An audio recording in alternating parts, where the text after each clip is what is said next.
good morning. We welcome in Pat McGuigan with CapitolBeatOK.com.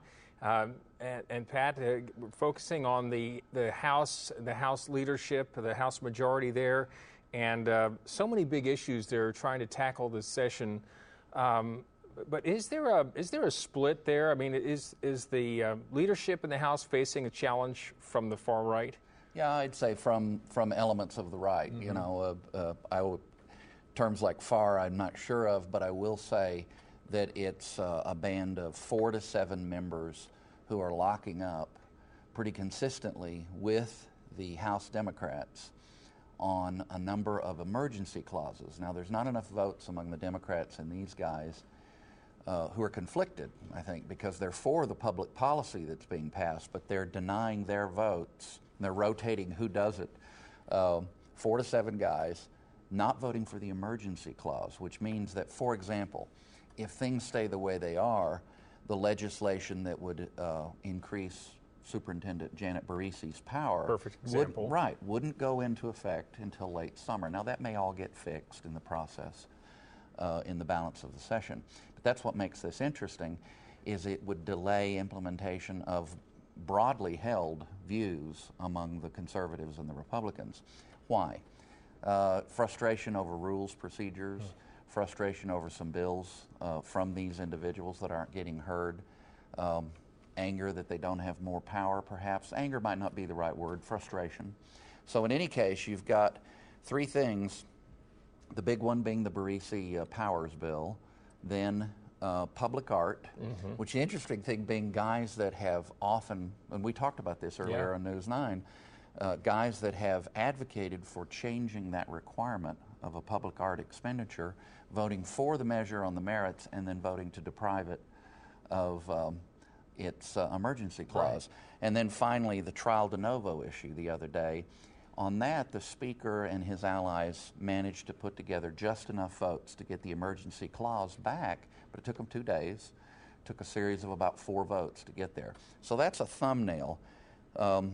The who is folks that won't surprise anybody, Representative Terrell, Representative Reynolds, Representative Ritz, and to a lesser extent, it looks to me like Christian, Key, Derby, and Bennett. And Gus Blackwell also looks like he's a little frustrated. The big battle the other day, though, was that call of the House that Jason Nelson pressed for, which is basically compelling members to do their job, which is to vote. Yes, no, whatever, on an issue. And so now there's a lot of anger among some members at Nelson, which is kind of interesting because, again, the call of the House, which is a parliamentary procedure, was designed to compel people to vote if they were present in the building. And I won't get bogged down in the details of that, but this is an interesting fight. It's not impeding the policy advance by the conservatives. It is impeding implementation. So we've reached a point in the session that you call not the beginning of the end, but the end of the beginning. Yeah, and maybe a good point to kind of look at, maybe make some predictions about what will happen the rest of the year. Yeah, I'm getting a little frustrated with some of my predictions, so I am paying attention to the right issues, though, and I'll try to always be candid about the play on things. Governor Fallin seems to be achieving many of her objectives, which you have to remember were kind of modest compared to some of the expectations. Fairly small, less than originally anticipated budget cuts. Information technology reforms, some consolidation, some management changes, and these are all things that will produce some savings. The question is, will they produce the right sizing in terms of income and outgo? Then there seems to be in the House and the Senate some blinking going on the subject that we've covered repeatedly and that you've devoted news attention to as well, and that's pensions. Right. Very concerning that in essence, at least in the House at this moment, the end of this week, it looks like they're putting off some tough decisions on the pension front. The reason that concerns analysts is there's a brand new study from Northwestern University, a professor named Joshua Rao, and he actually lists Oklahoma as the first state to run out of cash flow as early as 2017.